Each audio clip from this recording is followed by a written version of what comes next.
Can we just talk about real quick my abs here, bro?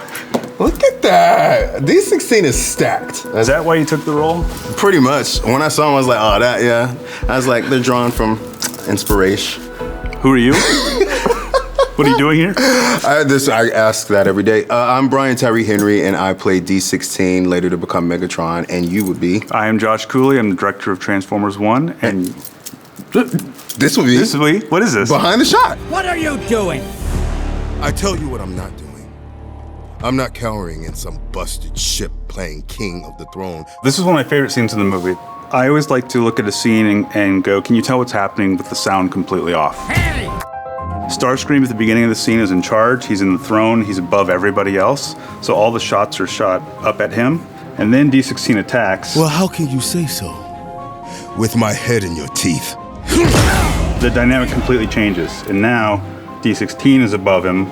I remember watching this when you were recording this. It was intense. Yeah, because like, I know it's hard to believe, but I was an activist in college, and I remember that feeling of conviction and realizing the power that you have when you realize you're not alone, when people are empowered by you, and it's just about how you use that voice. I love this moment here. He points at Starscream, your pathetic leader, and he's down here, and it's all about the power that he holds now.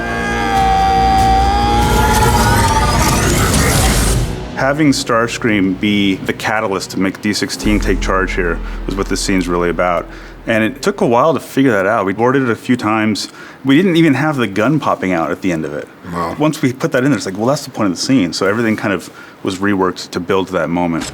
It's also very important to recognize the absolute V of Megatron. You know what I mean? Like, bot lats. And it took me months to get in shape to look like Megatron. I just want everybody to know that. Like, it was, you were a tyrant.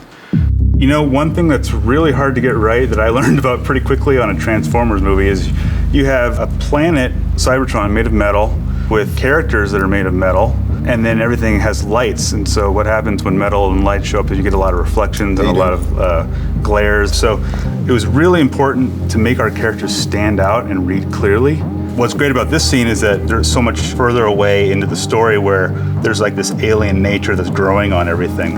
Having all that nature everywhere helps with breaking up reflections so that you really concentrate on where you're supposed to concentrate. Can we also just really quick just talk about how cool that is? Like how you... The fire and like the colors in the fire and how the colors in the fire reflect off of their metal. And that's something that can be directed too. Really? Yeah, because they'll drop it in there and it looks great, but sometimes in certain shots it'll pull my eye away from what I'm supposed to be looking at. And so I go, let's not make that side of his face that reflective. That's cool. I love that. Thank you. Finally, you compliment me.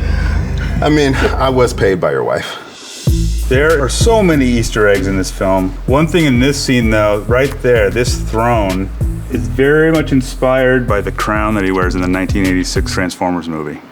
Oh, yeah, look at that. Ah, look at that. That's really cool, man. And that's just a deep cut for hardcore fans to love.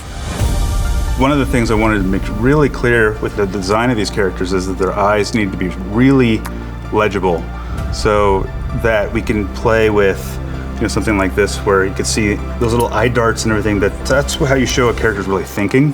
One of the things we didn't do is we didn't have them blink that much because they are robots. Robots don't need to moisten their eyeballs because they don't have eyeballs. But we did use blinks in the film whenever there were very important moments, changing them. So that's something you're not supposed to notice when you're watching the movie, but you feel it. Yeah, you're gonna feel a lot of things in Transformers 1. Like just be prepared for that.